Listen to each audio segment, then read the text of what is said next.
पूर्व सीएम शिवराज सिंह चौहान के बेटे कार्तिकेय चौहान का बड़ा बयान, मैं नेता नहीं हूं, मेरा राजनीति में आने का कोई मन नहीं है। आज से किए हुए वादे निभाने अपनी सरकार से भी लड़ना पड़ा तो उसके लिए भी कार्तिकेय तैयार है।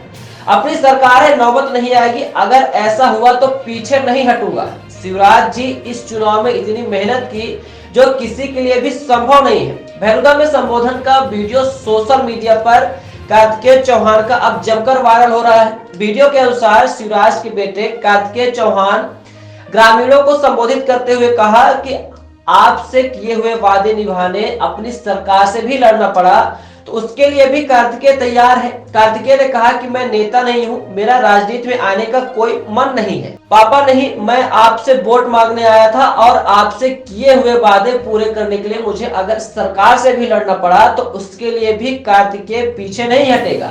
हालांकि इसकी नौबत नहीं आएगी, सरकार अपनी है, सभी वादे पूरे होंगे। गांव के जब दतरा भी हमारा भाषण મળશે છે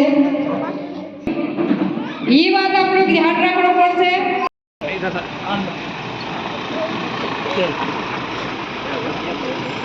बसंतपुर के हमारे प्रमुख साथी हैं जिनके हो सकता है नाम छूट भी गए हों, वो भी आ जाए, है ना। कोई देखो मैं नेता तो नहीं, लेकिन बावजूद उसके आप मुझे इतनी इज्जत देते हैं। अभी राजनीति में आने का मेरा कोई मन नहीं है। कुर्ता पहन के आया जरूर हूं, लेकिन बीच में आपके आ इसलिए रहा हूं, भाषणबाजी इसलिए कर रहा हूं क्योंकि देखो वोट मांगने मैं आया था आपके बीच में।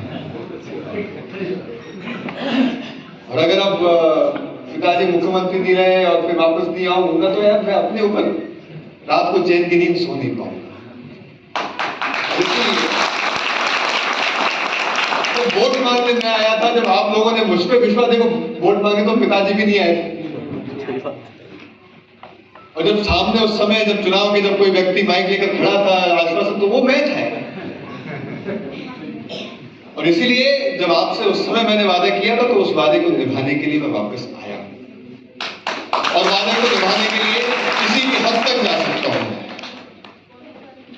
वैसे तो लड़ने की आवश्यकता नहीं पड़ेगी, अपनी सरकार है, लेकिन लड़ना पड़ा तो इस बात के लिए आप निश्चित रहिए, अगर आपके लिए लड़ना पड़ा, अगर हक के लिए लड़ना पड़ा तो वैसी नौबत नहीं आएगी। लेकिन अगर नौबत आई तो उसके लिए भी कार्तिकेय तैयार है। विधानसभा की जनता ने दिया है। मध्य प्रदेश में परसेंटेज के आधार पर देखें तो सर्वाधिक वोटों से माननीय पूर्व मुख्यमंत्री जी यहाँ से जीते हैं, बिना चुनाव में आए। अगर वो चुनाव में एक दिन भी आ जाते यहाँ पर, मामला न जाने क्या होता। लेकिन जब लोगों ने इतना बड़ा विश्वास रखा है, जब इतना प्यार दिया है, तो एक नैतिक जिम्मेदारी मेरी भी बनती, क्योंकि वोट मांगने में आया और उसी नाते मैं वापस आया हूँ लोगों के बीच में। भाई साहब, जैसे राम मंदिर का इस समय कांग्रेस विरोध कर रही है, इस पर आप क्या कहेंगे?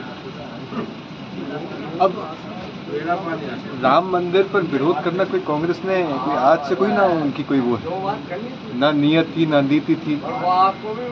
और आज जब हमारे देश के यशस्वी प्रधानमंत्री माननीय नरेंद्र मोदी जी ने करोड़ों भारतीयों का, हिंदुओं का जब सपना पूरा कर दिया है, तो कांग्रेस इसमें अपने अस्तित्व का अंत देख रही है। और इसीलिए विनाशकाले विपरीत बुद्धि, विनाश जब सामने दिखता है तो बुद्धि विपरीत चलती है, और वही हम देख रहे हैं कांग्रेस में।